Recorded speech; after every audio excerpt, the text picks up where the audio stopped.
ચૈત્રી નવરાત્રિમાં સાર સિદ્ધિ ઉપર આપણે સત્સંગ કરી રહ્યા છીએ. નિષ્કુળાનંદ સ્વામી આપણને સાધન વિવેક શીખવે છે.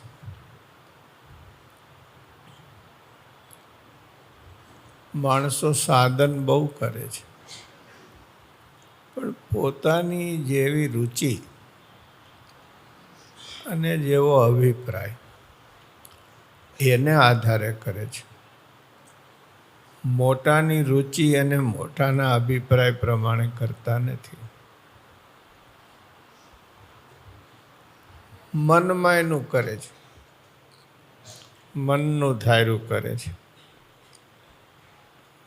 કોઈના વચનથી કરતા નથી. અને મનની ધારણા એ જબરી બેડી છે. બધું છૂટે, પણ મન ધાર્યું છોડવું બહુ કઠણ છે. ને વૈરાગ્ય નથી એટલે ભગવાન સિવાય બીજો રાગ છે. સમજણ નથી કે આ સાધન કેટલું સરસ છે. એનો જો હું સરખો ઉપયોગ કરું તો મને આ સાધન ક્યાંથી ક્યાં પહોંચાડી દે. ગ્રંથ સાધન છે. પોથીને પરતાપે એવા પોથીને પ્રતાપે ક્યાં ક્યાં પૂગી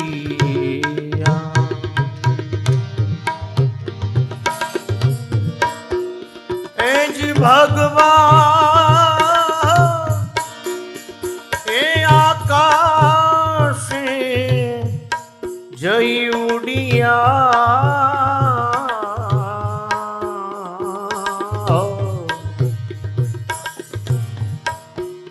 એવા પોથીને પરતાપે ક્યાં ક્યાં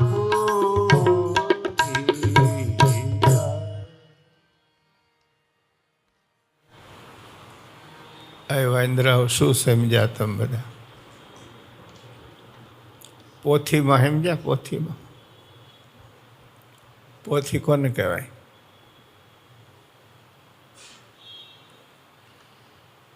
બોલો. ગ્રંથ, શાસ્ત્ર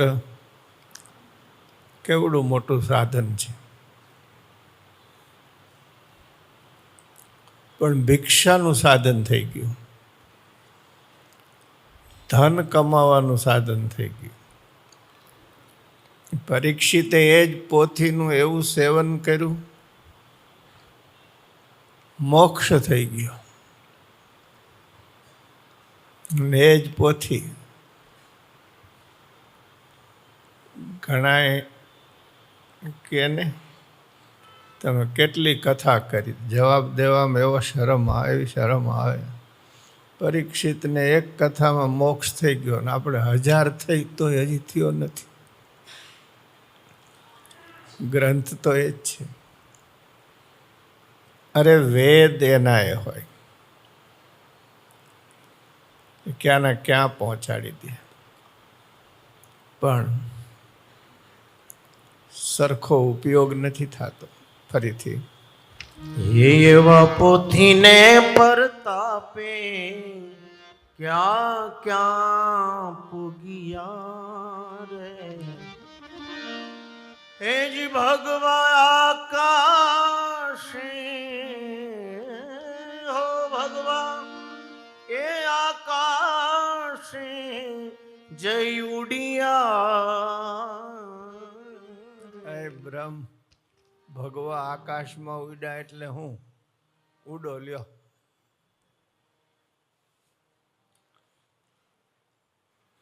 આ ભગવું નહોતું પહેર્યું ને તે ભોજીયો ભાઈ સામે જોતો નહોતો.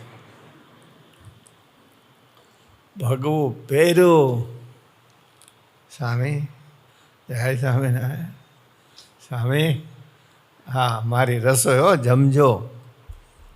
સોય એમાંય થોડું ભણ્યો, પુરાણી થયો,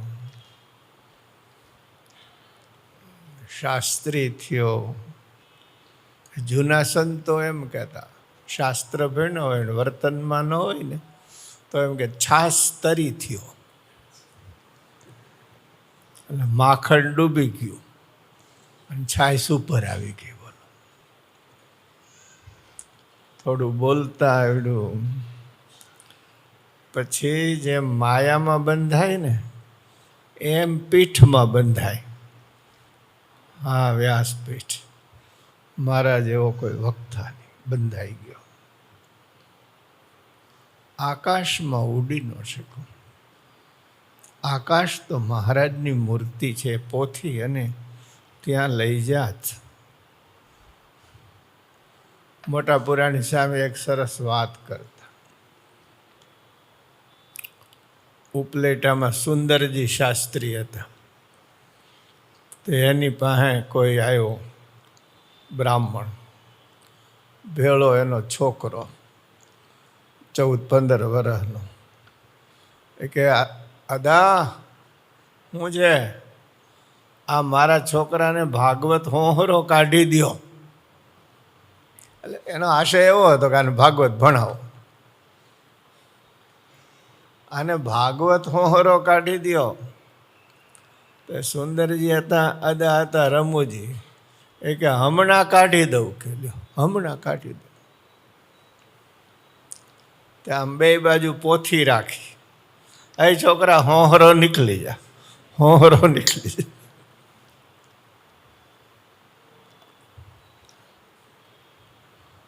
સાધન એ જ છે, પ્રાપ્તિ ના થઈ.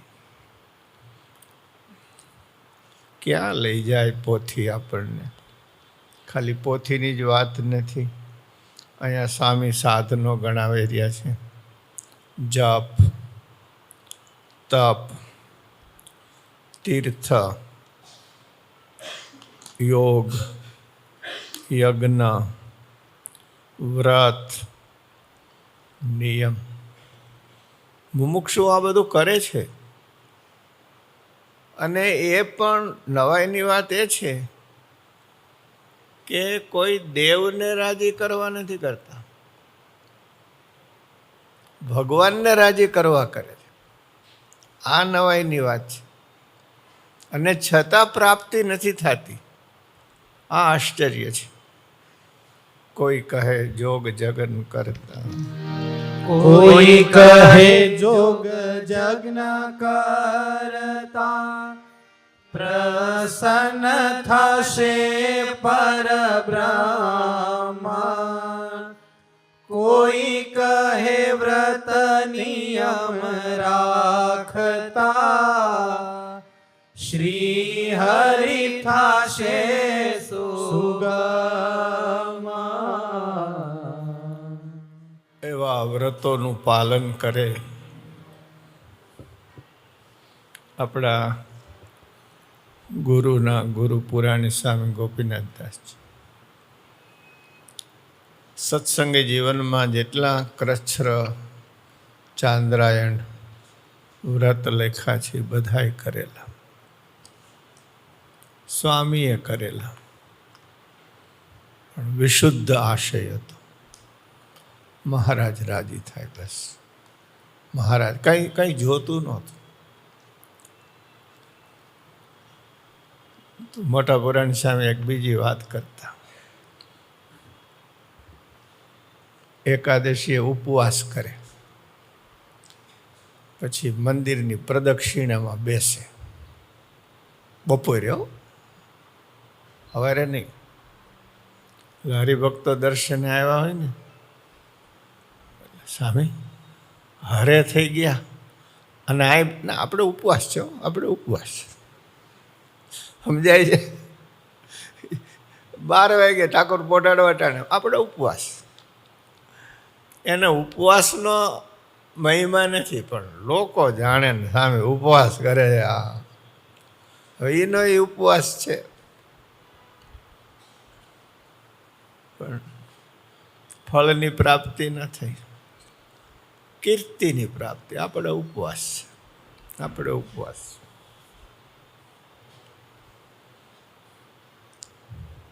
સાધન કરીએ છીએ,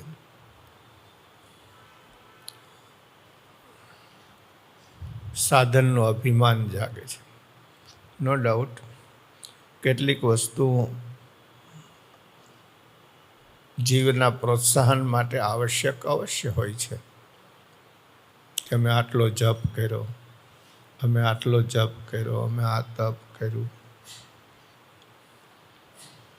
પ્રોત્સાહન માટે જરૂરી છે, પણ જાણવું જોઈએ કે આ જપ એને રાજી કરવા છે, બીજું કાંઈ જોતું નથી. નિષ્કામ જપ, નિષ્કામ તપ, નિષ્કામ યજ્ઞ. આપણા પુરાણી સ્વામી ભક્તિ પ્રકાશદાસજી યજ્ઞ અનુષ્ઠાન કરાવે. આપણે કેવડું મોટું યજ્ઞ અનુષ્ઠાન થયું. તો તમે ગ્રહસ્થ છો તો સ્વાભાવિક છે, નવદંપતિ હોય, સંસારમાં હો, નાના મોટા મનોરથ હોય. પુરાણી સ્વામીને શું મનોરથ હતો? મહારાજ રાજી થાય, બસ. યજ્ઞ થાય, મહારાજ રાજી થાય, યજ્ઞ થાય, મહારાજ રાજી થાય. કેટલા શુદ્ધ આશયથી સ્વામી યજ્ઞાદિક કરાવતા.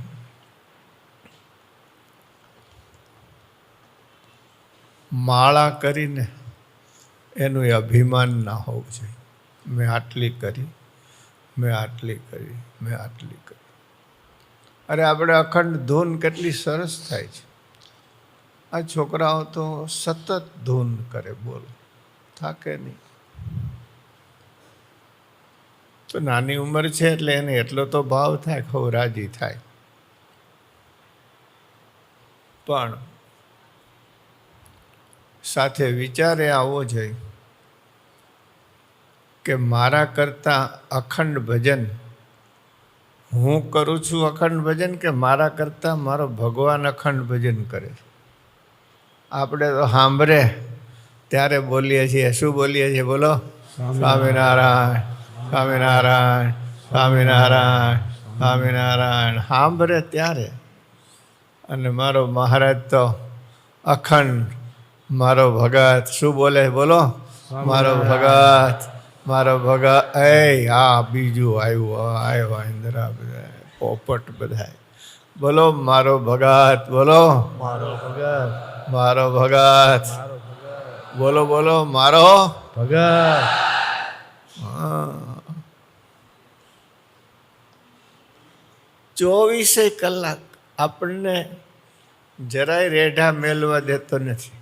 તારો વડીલોએ રાજી રહેવું, કારણ કે અમારે આ વાંદરા બેઠા છે ને, એટલે થોડીક વાતો એને માટે કરવાની હોય. આ કાલે કેવું ધર્મજીવન સત્ર, ગુજરાતના શ્રેષ્ઠ સાહિત્યકારો આવ્યા, જેને લીધે તમે તો એક સત્સંગના વર્તુળમાં બેઠા છો. ઓલા ક્યાં સુધી આની સુગંધ લઈ જાય, પણ છતાંય કેટલાય ગીંગા જેવા હોય. એ ગીંગા જેવાને આ શું માંડ્યું એમ થાય, કારણ કે એને નાકમાં ગંદકી જ ભરી હોય. બોલો, પછી એ ગંદકી એના પૂરતી રાખે તો વાંધો નહીં ભાઈ, બીજાને પાછો પીરસતો હોય. આવું સાંભળવાનું છે અમારે. એટલે તું ખાબોચિયામાં પડ્યો છો. સંસ્થાની વિશાળતા તો જો, કે આ મોટા સાહિત્યકારો આવીને ભલે એની ભાવના પ્રમાણે પણ કેટલો ગુણ લઈને જાય છે, એના જીવનું રૂડું થઈ જાય અને સંસ્થાની વિશ્વમાં કીર્તિ ફેલાય છે. એ તને કેમ નથી યાદ આવતું? આ તો ગંગાની જેમ ગંધાય છે, ગંધાય છે, ગંધાય છે. એટલે આમ હવની રુચિ જુદી હોય. રાજી રહેજો. મારે તો આ વાંદરા બેઠા છે એટલે થોડુંક એની હારે આનંદ કરવાનો હોય. તો આપણે શું ભજન કરીએ? સ્વામિનારાયણ, સ્વામિનારાયણ, સ્વામિનારાયણ, સ્વામિનારાયણ. અને મહારાજ શું ભજન કરે? મારો ભગત, મારો ભગત. અરે આપણે ભજન ન કરતા હોય ને તોય આપણને ભૂખ્યા રાખે છે. ભાઈ બંદર, આપણને હવા આપે છે કે નથી આપતા? આપણને પાણી પૂરું પાડે છે કે નથી પાડતા? આપણને ગેસ પૂરો પાડે છે કે નથી પાડતા? ક્રાઇસિસ છે, પણ છતાંય ભારત બચી ગયો. મોદીજીને તાલીઓથી વધાવો.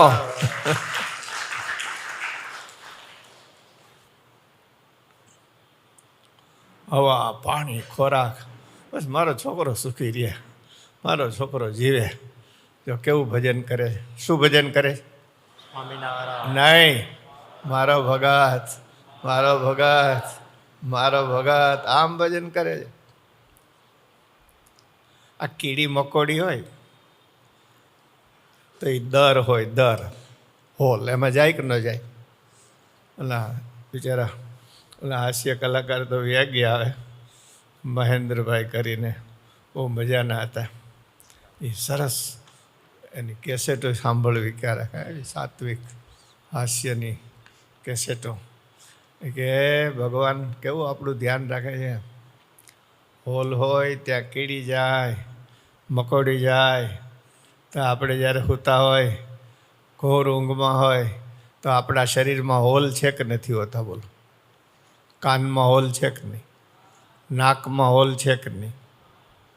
અને કેટલાકના તો મોઢા આવા પોળા થઈ ગયા હોય, અંદર ઉંદેડા જઈને બહાર આવી આવે એવા થઈ ગયા હોય. તોય ઉંદેડા ગયા અંદર. આ હોલમાં કીડીભાઈ ગઈ. મહેન્દ્રભાઈ સરસ વાત કરી કે ભગવાન ધ્યાન રાખે છે. મારો છોકરો સૂતો છે, કીડી આવે ને એટલે ભગવાન બોલે, કીડીભાઈ દૂર રહેજો, મારો છોકરો સૂતો છે. કેવું ધ્યાન રાખે છે. તો આપણે શું ભજન કરીએ છીએ?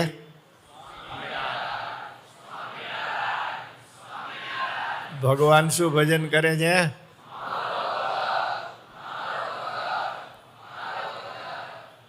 24 કલાક પાછું અખંડ ધ્યાન રાખે છે. આપણે સૂઈએ છીએ અને એ જાગે છે.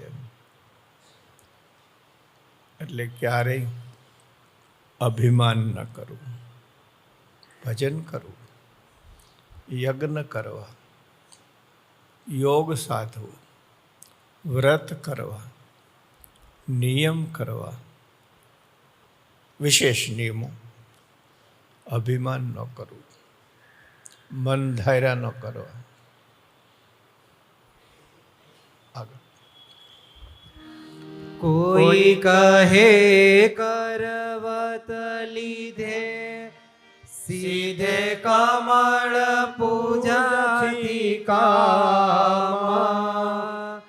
કોઈ કહે પાડ ચડી પડતા રાજી થાય શ્રી હરિશ્યામ. આજે આપણી વચ્ચે મૂર્ધન્ય સાહિત્યકાર, ન માત્ર સાહિત્યકાર, અમે એમને આધ્યાત્મિક જગતનો શણગાર કહીએ છીએ, એવા આદરણીય કુમારપાળભાઈ દેસાઈ આપણી વચ્ચે ઉપસ્થિત છે. તાલીઓથી વધાવીશું.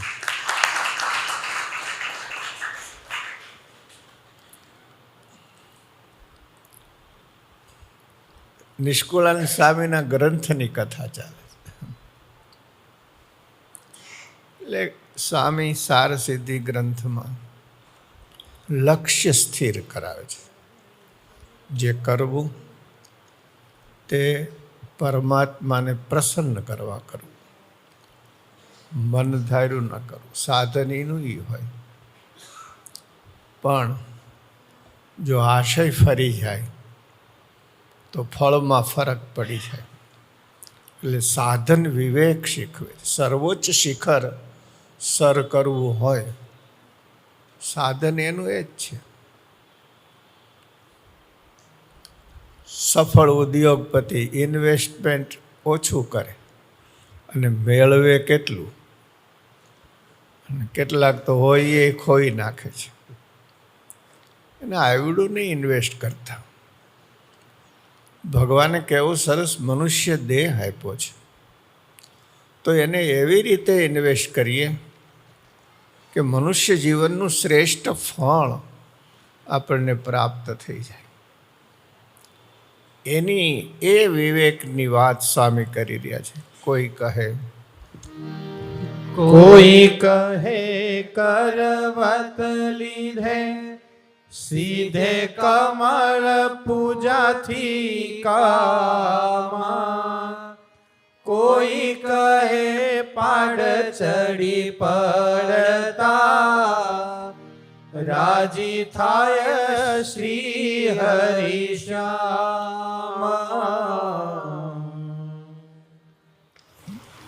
જૂની પુણ્ય પરંપરાઓ છે. લોકો કરવત લેતા. આ ગ્રંથ છાપ્યો છે તો નીચે અર્થ લખ્યો છે. ઈચ્છિત ફળ પામવા તીર્થમાં કરવતે વહેરાઈને મરણ પામવું. ક્ષમા કરજો, છાપનારાને પણ કરવત શું છે એ ખબર નથી. કાશીમાં એક સ્પેશિયલ સ્થાન છે. કરવત બરવત કાંઈ નથી, પણ ઊંડું ભોંયરું છે. નામ છે કરવત લેવાનું. એટલે લોકને એવી શ્રદ્ધા છે એને માણસને કે હું કરવત લઈશ અને મરીશ તો આવતા ભવમાં સુખી થઈશ. તો આવતા ભવમાં સુખી થવા માટે કરવત લે છે. બહુ કષ્ટદાયક છે. ઉપરથી ઊંધે માથે ફેંકે, નીચે ગંગાજીના વિશાળ પથરાઓ, શિલાઓ, કાળમીંડ એમાં પડે અને મૃત્યુ પામે. શરીર ત્યાગવું કષ્ટદાયક રીતે એ નાનું સાધન નથી, પણ પછી મેળવું શું એની વાત પણ સામે આગળ કહેવાના છે. કોઈ કમળ પૂજા, હય બંદર, કમળ પૂજા એટલે શું બોલો? કમળથી પૂજા એટલે કમળ પૂજા. બરાબર? હા કે ના? આ છોકરો ના પાડે છે. કમળથી પૂજા એ કમળ પૂજા નહીં.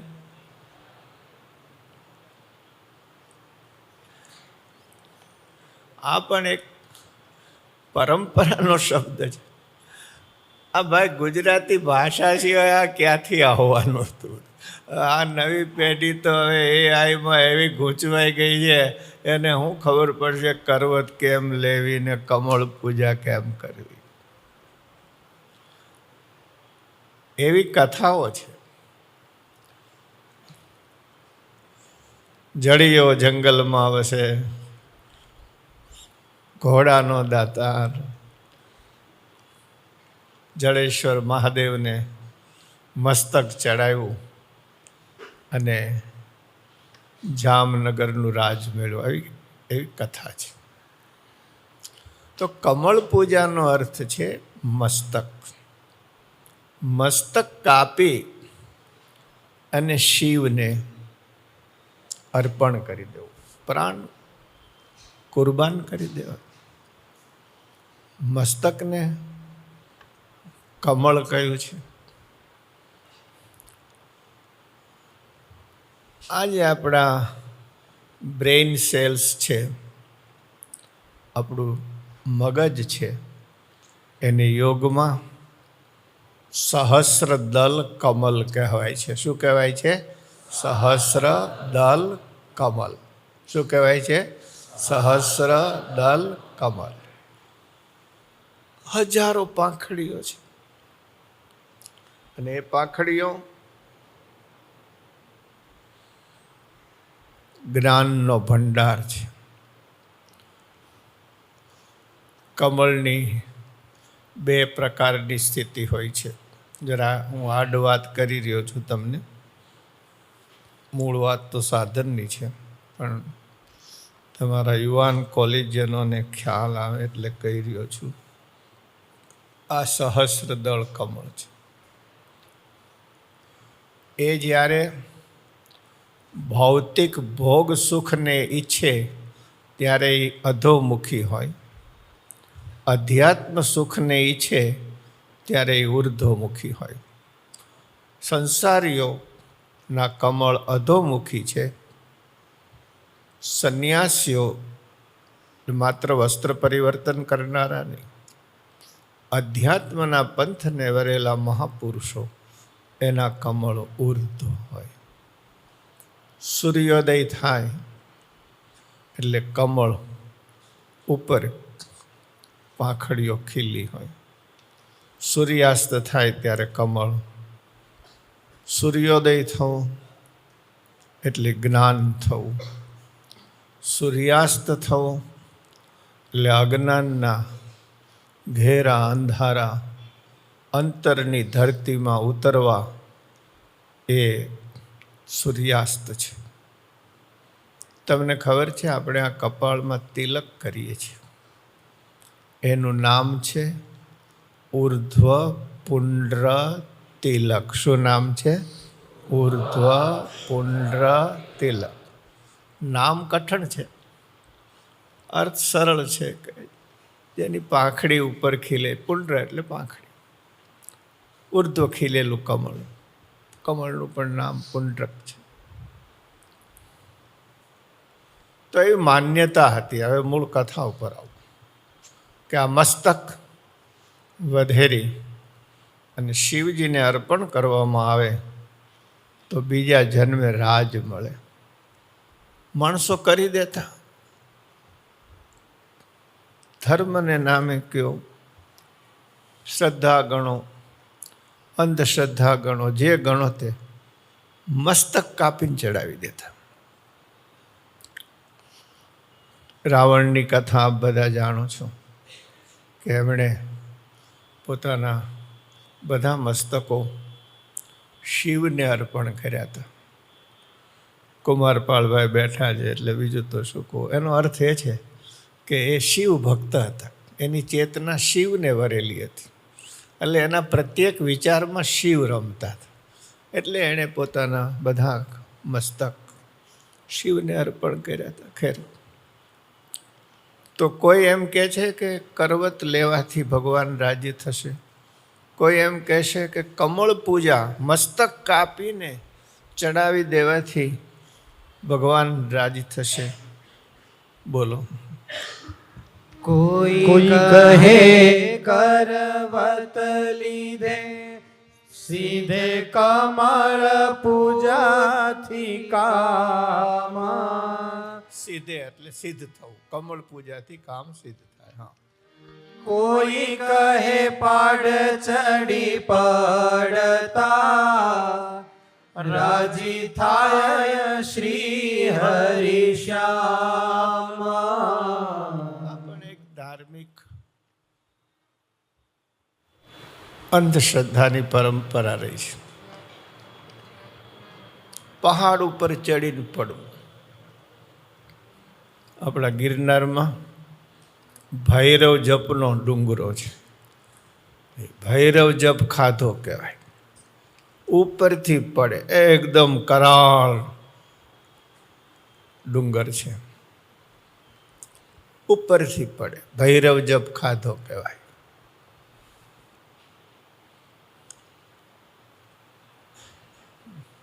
એક આપાને ભૈરવ જપ ખાવાનું મન થયું કે મારે ભૈરવ જપ ખાવો છે. અને આખા ગામમાં જૂનો જમાનો, ઓહો આવું કામ, મહાન કામ, આપા ભૈરવ જપ ખાય, આપા ભૈરવ જપ ખાય, આપા ભૈરવ. અને પછી તો એવા પૂજન પરંપરા, હાકરના પડા, નાળિયેર ને બધું મીંડું ભેળું થવા,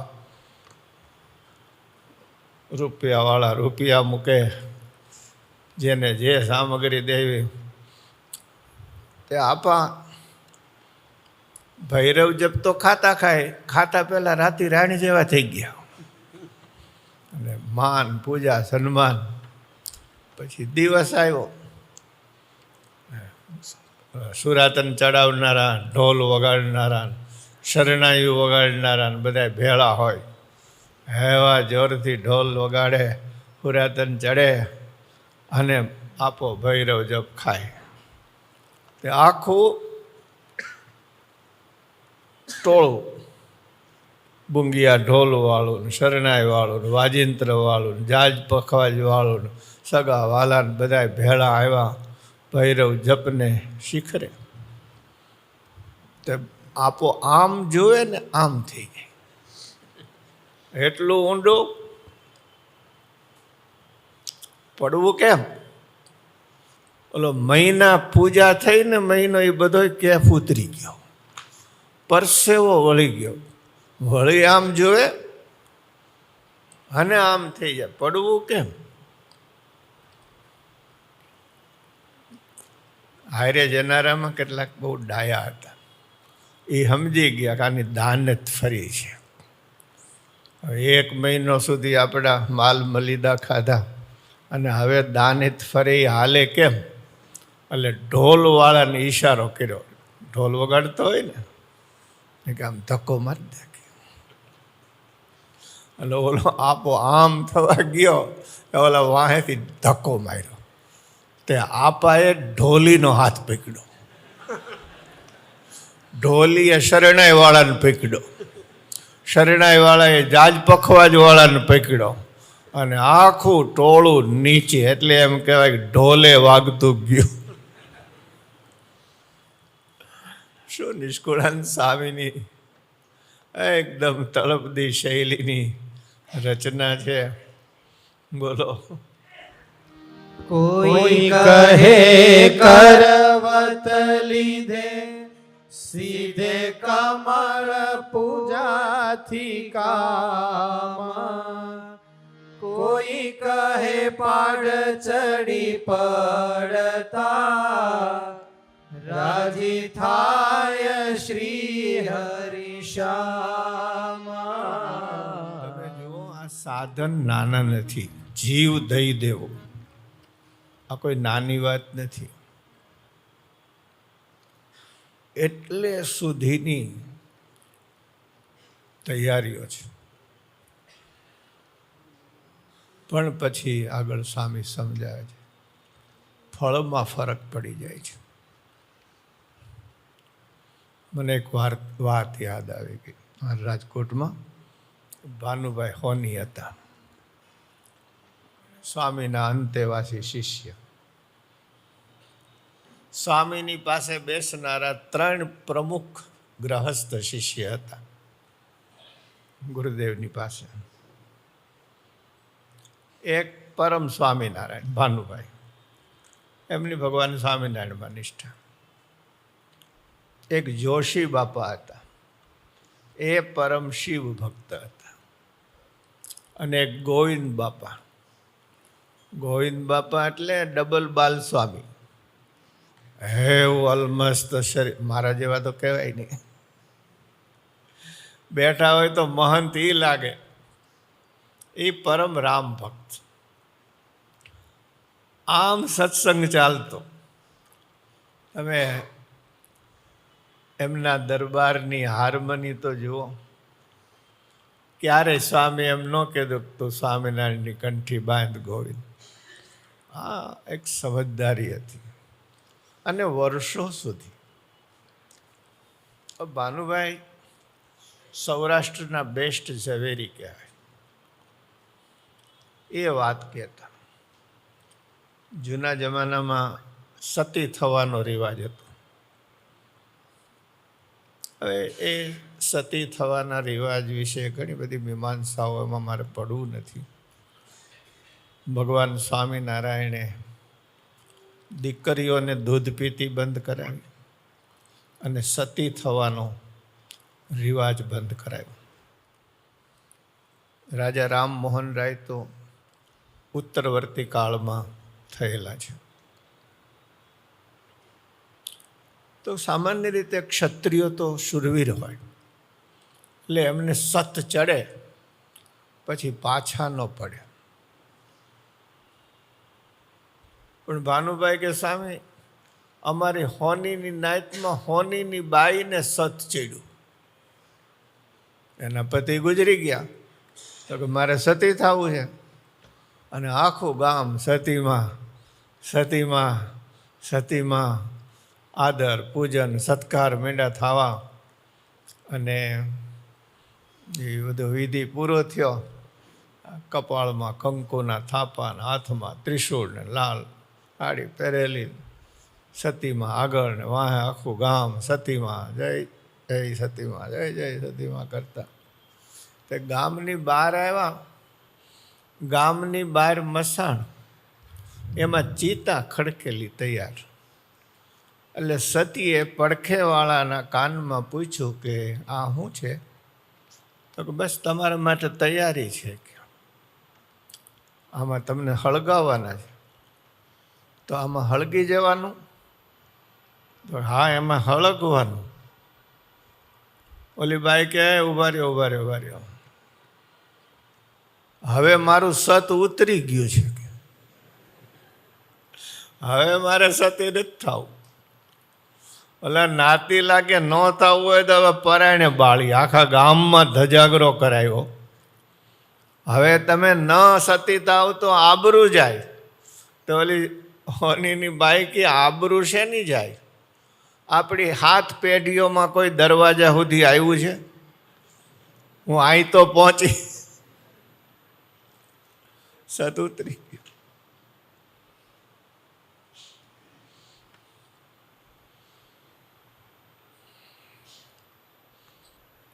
સાધનમાં માણસ હારી જાય, થાકી જાય, ધ્યેયને પામી ન શકે. બોલો. કોઈ કહે કરવત લીધે, સીધે કમળ પૂજાથી કામ.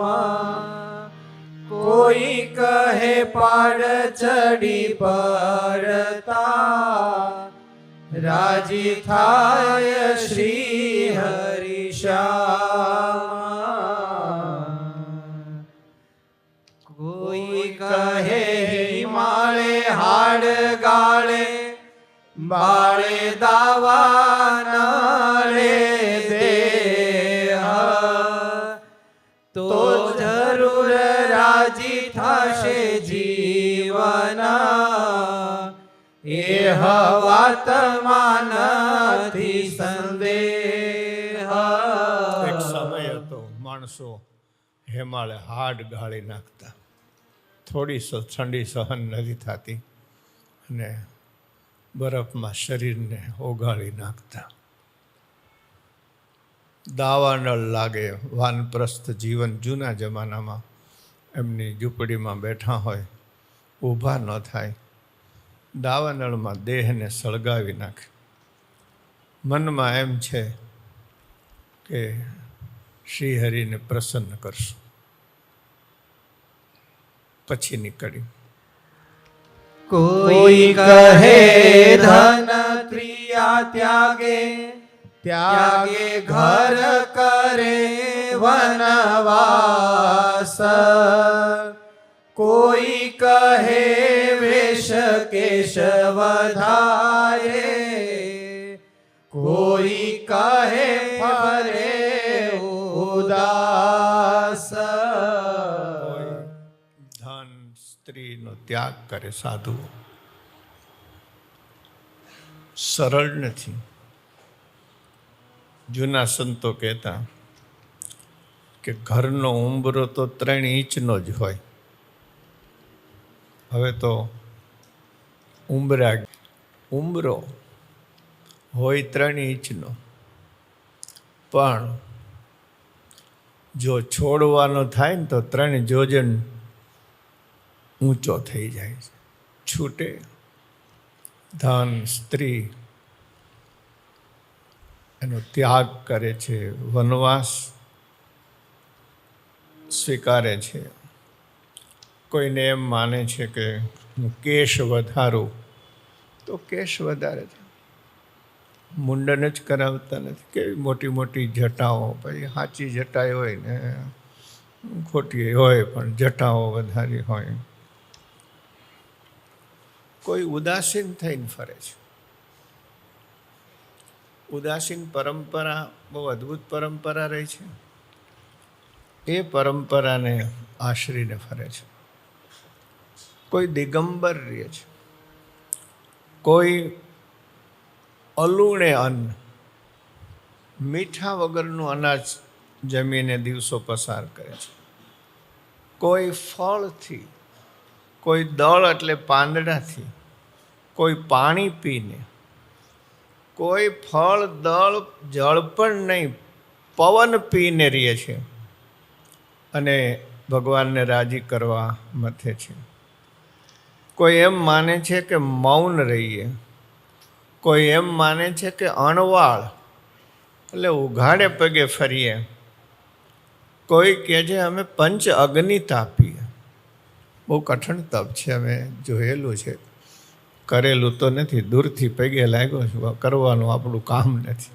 ફરતો અગ્નિનો આઠ કર્યો હોય, વચ્ચે બેઠા હોય, ઉનાળાનો તાપ હોય, સૂરજ તપતો હોય, નીચે ધરતી તપતી હોય, ફરતો અગ્નિનો આઠ તપતો હોય અને માથે સળગતી સગડી લીધી હોય કે પાત્ર લીધું હોય. તપશ્ચર્યા અમે વૃંદાવન ગયા, ચરણ પહાડી છે, ત્યાં અમે આવા એક સાધુના દર્શન કર્યા. પંચાગ્નિ તાપતા હતા. તો કોઈ પંચાગ્નિ તાપે છે. છેલ્લી કડી. એહ વિનાનેક ઉપાય રાજી કરવા ઈચ્છે છે રામ. નિષ્કુળાનંદ એ ભક્ત ભલા, પણ નકી નથી નિષ્કામ. છેલ્લી કડી સામ્ય બહુ મહત્વની. આટલા શ્રેષ્ઠ સાધનો, સાધન ઉત્તમ છે, પણ આશય બહુ નીચો છે. ડાયા માણસો કે છે નિશાન ચૂક માફ, નહીં માફ નીચું નિશાન. આવા કઠણ સાધનો, પણ મનમાં સકામ ભાવ છે. આ કરીશ તો આ મળશે, આ કરીશ તો આ મળશે. એના અંતરમાં વિતરાગ નથી, સંસાર પ્રત્યેની અનાસક્તિ નથી, નિષ્કામ ભાવ નથી. એટલે એના એ સાધન અલ્પ ફળને આપનારા બની જાય છે. બહુ સુંદર સાધન વિવેક નિષ્કુળાનંદ સ્વામી આપણને શીખવી રહ્યા છે. જોકે વર્ષોથી જે કંઈ મંથન ચાલ્યું એમાં અમારો વિચાર તો એવો છે, સકામ ભાવ એ પણ જો જીવનને સુંદર બનાવતો હોય તો એ ત્યાજ્ય નથી. પહેલે દિવસે કોઈ સકામ થતું નથી. ભલે ને અમે સાધુ થયા, હવે અમે તો સંસાર છોડ્યો એમ કહેવાય છે, છતાં આ ગુરુકુલ ચલાવવા છે, છોકરા ભણાવવા છે, છોકરીઓ ભણાવવી છે, સેવાના કામ કરવાના છે, તો મનમાં થાય તો ખરું ને કે કોઈક સેવા કરે તો સારું. હવે અમે નિષ્કામ નથી થયા, બોલો, તો સંસારની તો ક્યાં વાત. સકામ જમ્પિંગ પેડ છે મારી દ્રષ્ટિએ, કે એ સકામ ભાવથી એના મનમાં એમ થાય છે કે આ કરવાથી મને આ મળ્યું, તો આથી આગળ મને શું નહીં મળે. જ્યારે ધ્રુવજીએ ઘર છોડ્યું અને આ દુનિયામાં ભગવાને એવી વ્યવસ્થા કરી છે કે તમે શુદ્ધ હૃદયથી મુમુક્ષુતાને માર્ગે ચાલો તો સદગુરુ તમને સામેથી દોરવા આવશે. એ વ્યવસ્થા જ છે ભગવાનની, એ આવે જ. એટલે ઘણીવાર લોકો કહે ને કે અમારા ગુરુ ગોતવા છે, એટલે હું એને હસતા હસતા કહું તારામાં પહેલાં ચેલાપણું ગોત તો ઓલો ગુરુ ગોતતો આવશે. હવે અહીંયા ચેલાપણું જાગ્યું નથી, ગુરુ હામો ઊભો હોય છે ને તોય નહીં સમજાય. નારદજી સામે મળ્યા, પ્રસંગ જાણીતો છે. બેટા એકલો બસ વનમાં જવું છે, તપ કરવું છે, નારાયણને પ્રસન્ન કરવાના છે, મારે રાજનો અડધો ભાગ જોઈએ છે. નારદજી નાના છોકરાની શ્રદ્ધા જોઈને રાજી થઈ ગયા, પણ કસોટી કરી. બેટા રાજ માટે વનમાં જવાની શું જરૂર છે? તારો બાપ પૃથ્વીપતિ સમ્રાટ એ મારો ચેલો છે. હાલ મારી હારે પાછો, અને હું તારા પિતાને કહીશ તો તને અડધો ભાગ આપી દેશે રાજનો. તપ કરવાની કાંઈ જરૂર નથી. હવે બોલો વાંદરા, આપણે હોત તો પાછા વળી ગયા હોત કે ન વળી ગયા? હા, અહીંયા ગામના પાદરમાં રાજ મળી ગયો. હા, પણ વિશુદ્ધ મુમુક્ષા હતી. એટલે ધ્રુવને વિચાર આવ્યો કે મને હજી તપ નથી કર્યું, ભગવાનને માર્ગે ચાલ્યો છું, ત્યાં મને અડધા રાજની ઓફર મળી, તો હું તપ કરીશ તો મને શું નહીં મળે? માટે ગુરુદેવ મારો રસ્તો રોકોમાં, મારે કેમ કરવું તપ એ સમજાવો. નારદ ખુશ થઈ ગયા. નારદજી ઘણીવાર એવું કહેતા, પુરાણોના વચન છે કે સામાન્ય રીતે ચેલાઓ ગુરુ કૃપાથી ધન્ય થતા હોય છે, પણ નારદજી એમ કહેતા કે હું મારા 2 ચેલાને લીધે ધન્ય છું, એક ધ્રુવ અને એક પ્રહલાદ. આ 2 ચેલાને લીધે જયતિ જયતિ માયામ યત્ર કાયાદ અવસ્તે, બંને શિષ્યોએ ગુરુનો યશ વધાર્યો છે. તમે શુભ વિચાર જુઓ. ઉપનિષદના નચિકેતા મૃત્યુથી પાર શું છે એના વિજ્ઞાન માટે મૃત્યુના દેવને પ્રશ્ન કરે, અને મૃત્યુના દેવ એમ કહેશે કે પ્રશ્ન છોડી દે, હું તને ધરતીનું રાજ આપું, જોઈએ એટલા અશ્રુ આપું, અપસરાઓને શરમાવે એવી મહારાણીઓ આપું, અને વર્ષો સુધી તારું રાજ તપે એ ક્ષીણ ન થાય એવા તને આશીર્વાદ આપું, પણ આ વાત છોડી દે. અને ત્યારે નચિકેતાએ કીધું કે હજી મેં પ્રશ્ન કર્યો છે, ત્યાં મને આ બધું મળી રહ્યું છે, તો આના ઉત્તરમાં મને શું નહીં મળે? માટે તવૈવ નવાહા તવ નૃત્ય ગીતે, આ જે છે એ તમારી પાસે રાખો. યદિન્દ્રિયાણામ જરયંતિ તેજઃ, ઇન્દ્રિયોને તૃપ્ત કરનારા પ્રેયસ પદાર્થો. આપણા શાસ્ત્રોમાં 2 શબ્દ છે, શ્રેયસ અને પ્રેયસ. ઇન્દ્રિયો અંતઃકરણને પ્રસન્ન કરે એવા ભૌતિક સુખ એ પ્રેય કહેવાય છે. ચૈતન્યને પ્રફુલ્લિત કરે એને શ્રેય કહેવાય છે. મારે આ નથી જોતું, મને તો એટલે સુધી કીધું શ્રેય નથી જોતું, પ્રેય તો નથી જોતું, શ્રેય નથી જોતું. મારે તો માત્ર મૃત્યુ પછી જે અમર તત્વની પ્રાપ્તિ થાય છે એ અમરતા મારે જોઈએ છે. આ ભારતીય ઋષિ મુનિઓનું દર્શન છે. પણ વાત એ કહેતો હતો કે આપણે બધા સામાન્ય માણસો છીએ. પહેલું પગથિયું તો સકામ ભાવનાનું જ હોય છે. પણ પછી આખી જિંદગી બાળકની જેમ રમકડે ન રમાય. સમય આવે રમકડાનો ત્યાગ થવો જોઈએ. સમય હોય ત્યાં સુધી રમકડાનો આનંદ લઈ લેવાય. હજી આ નાના નાના વિદ્યાર્થીઓ છે, હું એને નિષ્કામ ભક્તિના પાઠ શીખવાડું તો મારા જેવો કોઈ મૂર્ખો ન કહેવાય. મારે તો એને એ જ શીખવાડાય કેમ સારો ગ્રેડ આવે, કેમ તમે આગળ વધો, કેમ તમારી પ્રગતિ થાય. પણ આમાં જેના વાળ ધોળા થઈ ગયા છે એને કહેવું પડે કે હવે હાવ રાખો, બહુ થયું, આમાં કાંઈ મેળવું નથી ને હજી મથીને મરી જાઓ તો કાંઈ નહીં મળે. એને કહેવાય. એક સમય હોય છે, એક સ્થિતિ હોય છે. એટલે આજે તો હવે સમય પૂરો થવા આવ્યો છે અને આપણે તો આજ ભાઈને પણ માણવાના છે, કુંવરપાળભાઈને.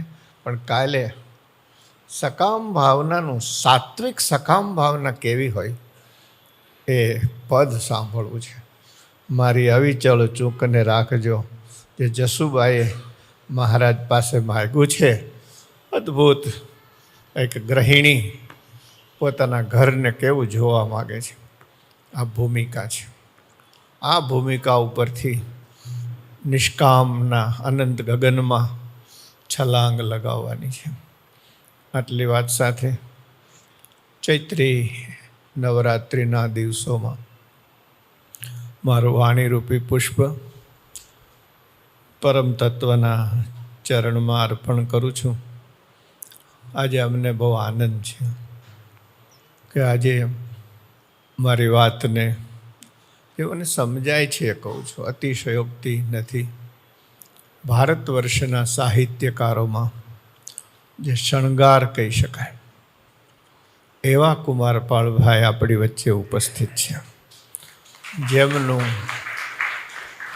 જેમની દ્રષ્ટિ સર્વગ્રાહી છે, સર્વને સમાવનારી છે.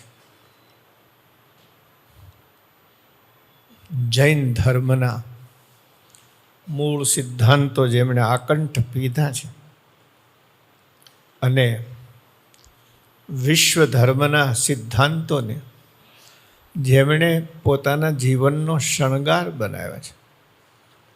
અમને એમની પાસે થોડું હોય તો થોડું પણ બેસવાનું બહુ ગમે.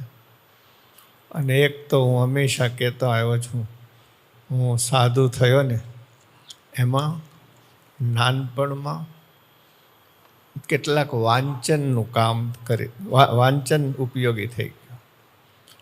એક આપણા યશવંતભાઈના પિતાશ્રી પરમાર્થ મેગેઝિન બહાર પાડતા, આપ જાણો છો. અને બીજું ભાઈનો ગુજરાત સમાચારમાં ઈંટ અને ઇમારતનો લેખ આવે. એવી સરસ ભાષા, સરળ. નહીંતર ઘણી વખત ભાષા ગૂંચવી નાખે એવી હોય. હું આ ઘણીવાર કોઈ સારી અંગ્રેજી બુક હોય ને મનમાં થાય કે હું આનું ભાષાંતર, હરખું અંગ્રેજી તો આવડે નહીં, એટલે સારું ભાષાંતર મેળવીને વાંચું. ત્યાં ભાષાંતર કરતાં એમ થાય કે આના કરતાં અંગ્રેજી વાંચું તો સારું. એવી સરસ પ્રસાદ ગુણ કહેવાય એવી ભાષા. અંદર એક સરસ શાંત રસ વહેતો હોય. અને અમારા સાધુ જીવનમાં તમારી કોલમે આ જીવન મંદિરની ઈંટ મૂકેલી છે કુંવરપાળભાઈ, એટલે બહુ ગમે છે. સાંઈ મકરંદ હતા, એમનું સાનિધ્ય ગમતું. એ ખાલીપો આજે આપ પૂરી રહ્યા છો. આપણે બધા તાલીઓના અભિવાદનથી વંદન કરીશું. ન બોલતો હોય તો 200 ઉપર ગ્રંથો લેખા હશે. 150 ગ્રંથો લેખા. એક કાગળ લખવો હોય ને તોય નથી આવડતું. અને એ પણ ઉત્તમ કક્ષાના. એમાં પણ શ્રેષ્ઠ સર્જન વિશ્વકોશનું છે, ગુજરાતી વિશ્વકોશનું. અંગ્રેજીમાં એન્સાયક્લોપીડિયા ખૂબ જોયા,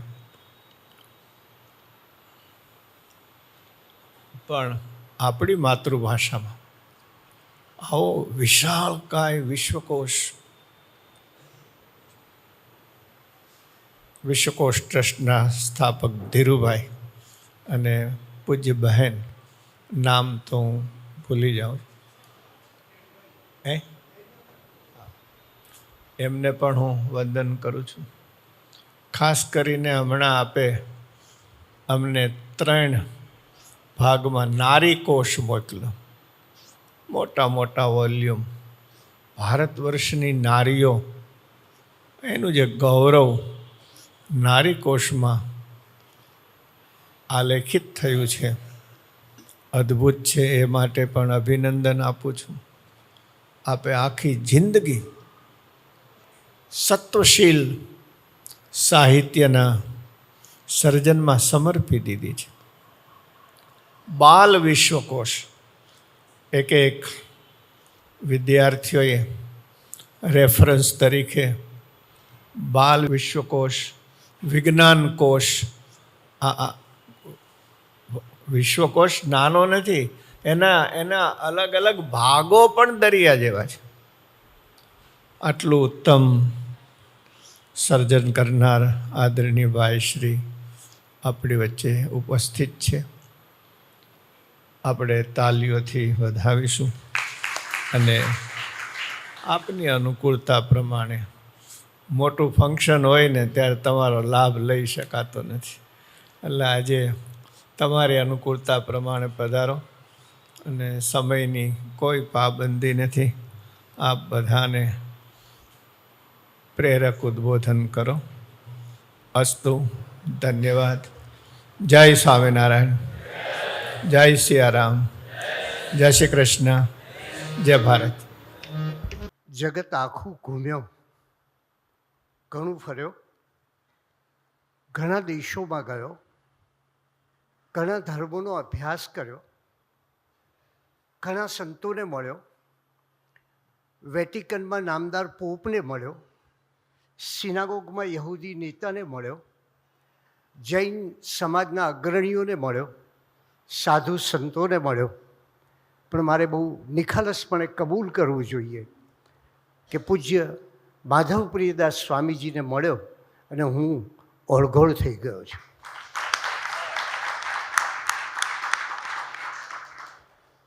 એમને હું ઘણીવાર વિચાર કરું કે કલ્પવૃક્ષ હશે ઋષભદેવ ભગવાનના સમયમાં, અને આપને જાણીને આશ્ચર્ય થશે કે હમણાં અમે એક ઋષભદેવ ભગવાન વિશે બહુ મોટો સેમિનાર રાખ્યો, ગુરુદેવને કહ્યું, અને એમણે જે વાત કરી કે ઋગ્વેદમાં ક્યાં ક્યાં આના ઉલ્લેખો છે એ જોઈને અમને પોતાને તાજુબ થયું છે.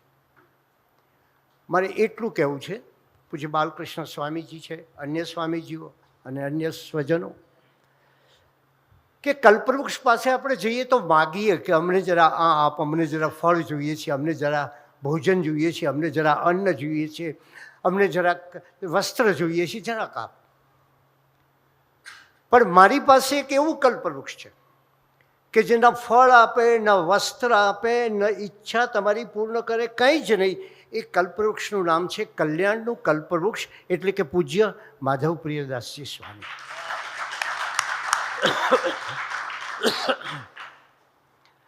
મારી વાતમાં અતિશયોક્તિ નથી, અલ્પોક્તિ છે. અને એનું કારણ એ છે કે આપણી પાસે પહેલાં તો સમજ હોય, સમજ પછી થોડો વિચાર આવે. આપણે જીવનની અંદર જોઈએ છીએ કે મોટાભાગના માણસો પોતાની આજુબાજુનું જોતા હોય છે.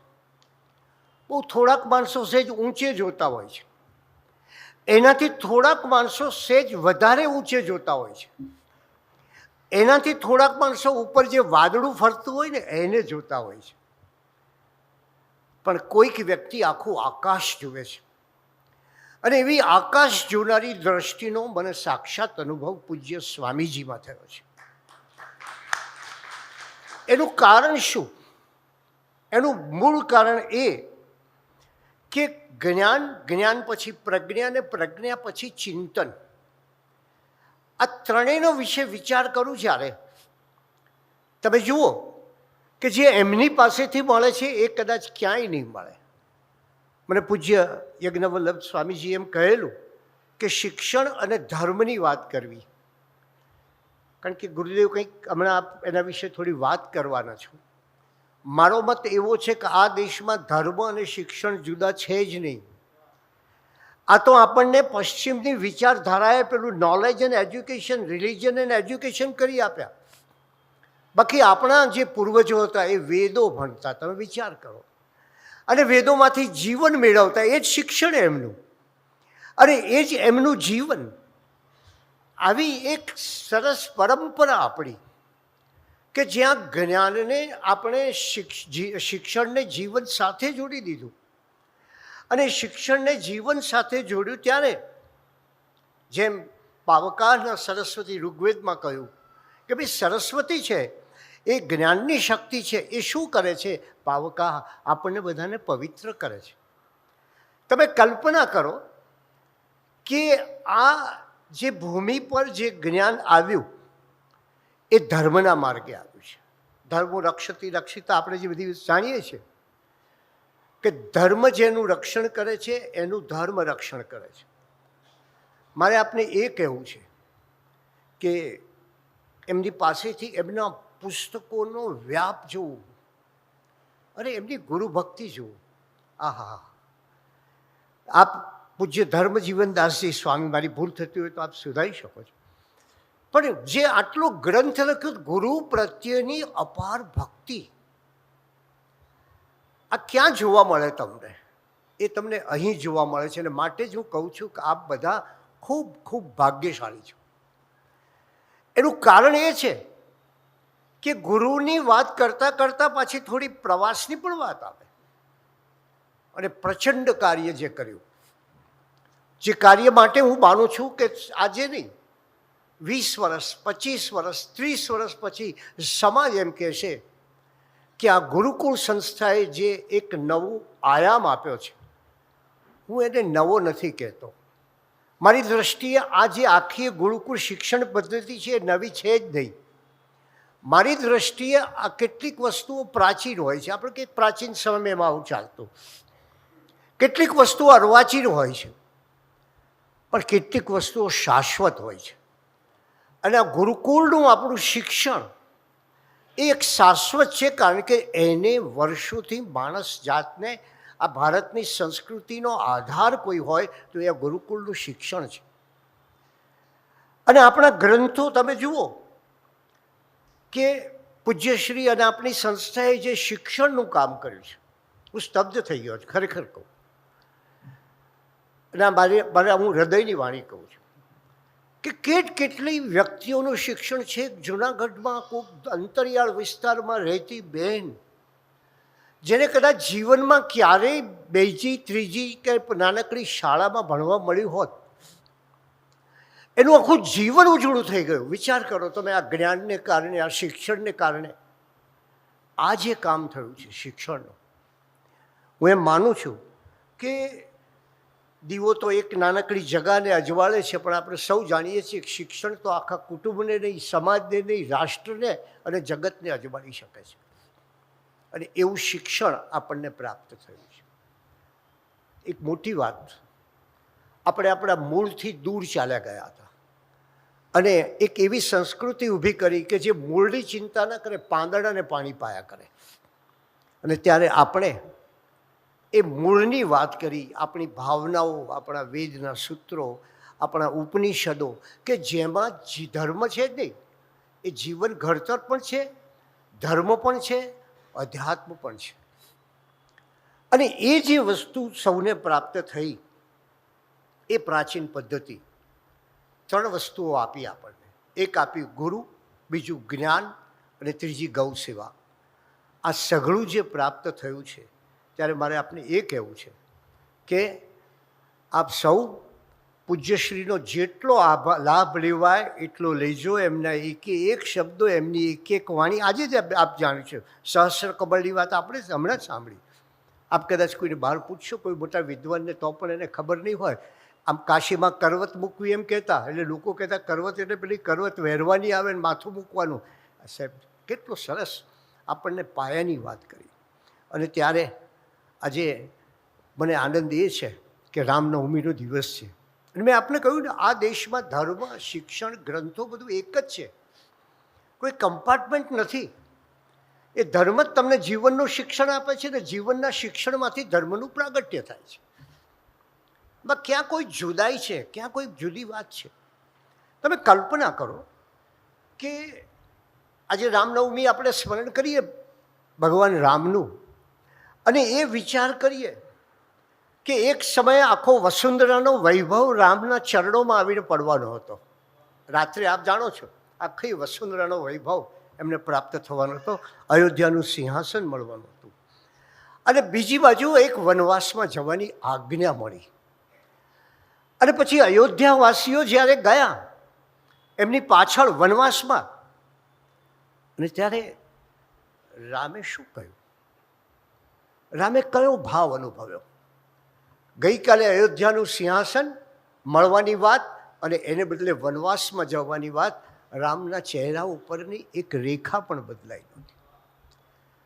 મારે આપને કહેવું છે કે આ ગ્રંથ આપણને બતાવશે કે તમારે તમારું કંઈ પણ અમંગલ થાય, દુર્ઘટના બને, મુશ્કેલી આવે, આફત આવે, તો રામનું સ્મરણ કરવું કે જેમને આ પરિસ્થિતિમાં ચહેરાની એક રેખા બદલાઈ નહોતી. એટલું નહીં, અમંગલ ભાવોની વચ્ચે રહી અને એમને મંગલનો પ્રભાવ પ્રગટ કર્યો હતો.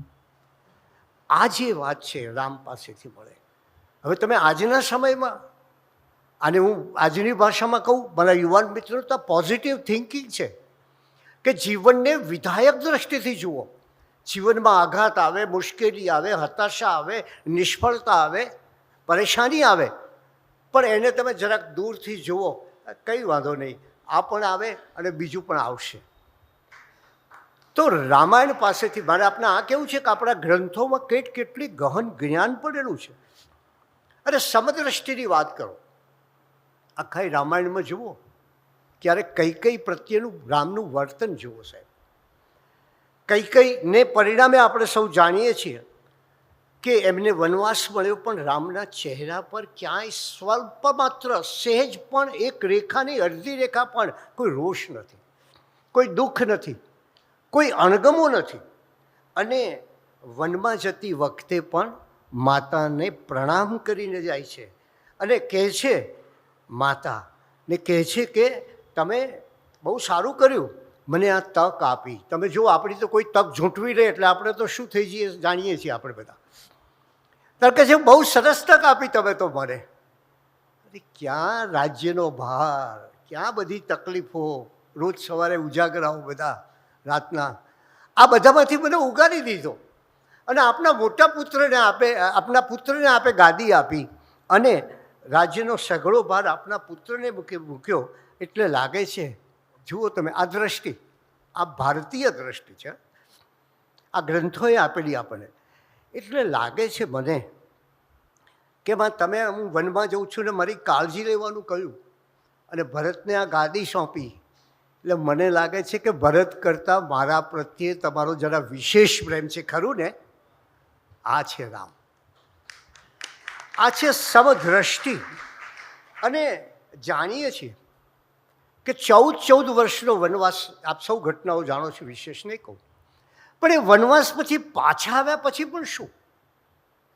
પાછા આવ્યા પછી પણ માં કૈકેયીને દર્શન થાય છે પહેલાં, અને માને કહે છે કે હે માં, તે વનવાસ આપીને મારા ઉપર અસીમ ઉપકાર કર્યો છે.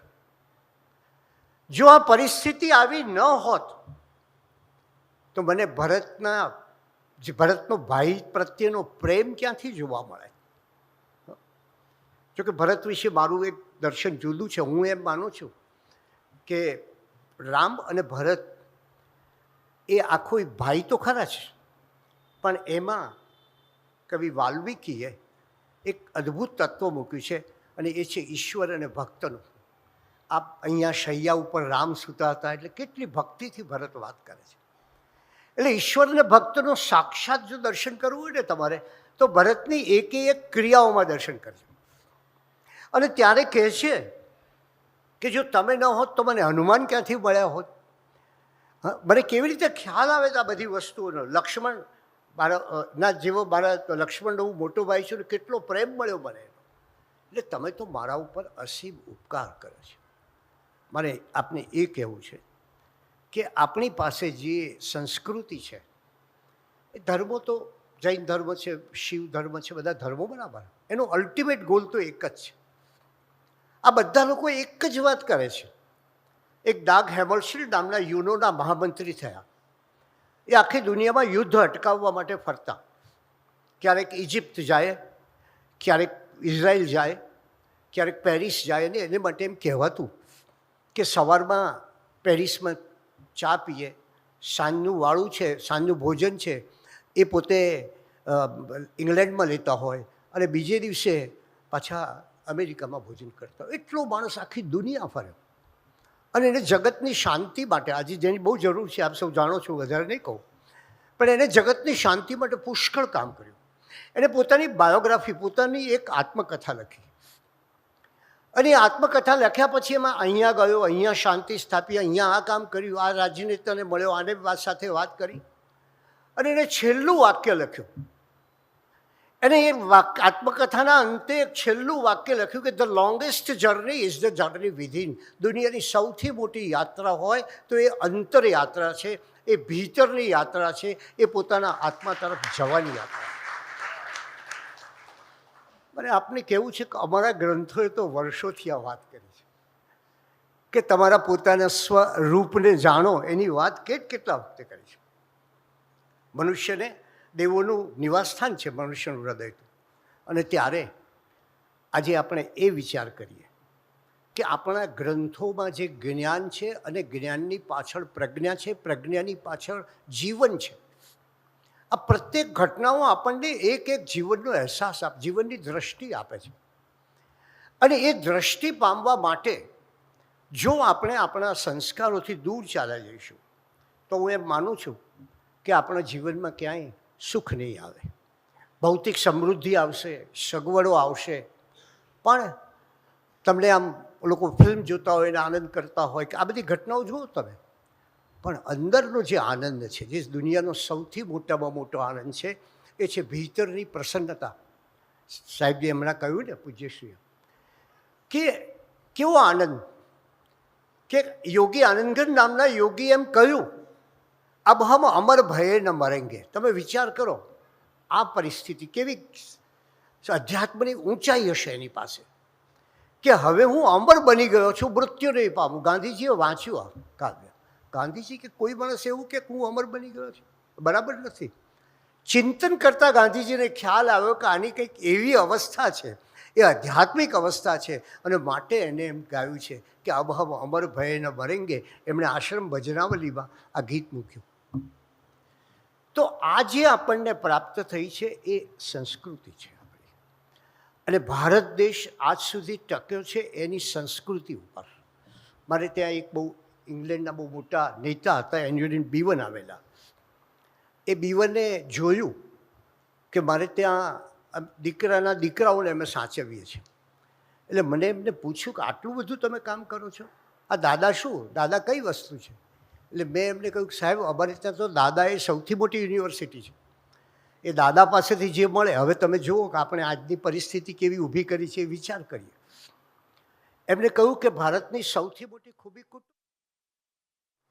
અને તાજેતરમાં નીકળેલા તારણો પ્રમાણે વૃદ્ધોને એકલતા સતાવે છે અને ઘણા વૃદ્ધો આત્મહત્યા કરે છે. એનું મૂળ કારણ કુટુંબનો પ્રેમનો અભાવ છે. એટલે આપણે એ સંસ્કૃતિ પાસે જઈએ અને ત્યારે આમ એવું ન થવું જોઈએ જેમ પેલા કવિએ કહ્યું કે જન્મ આપણો, મરણ આપણું, વચ્ચેની જિંદગી જ આપણી નહીં.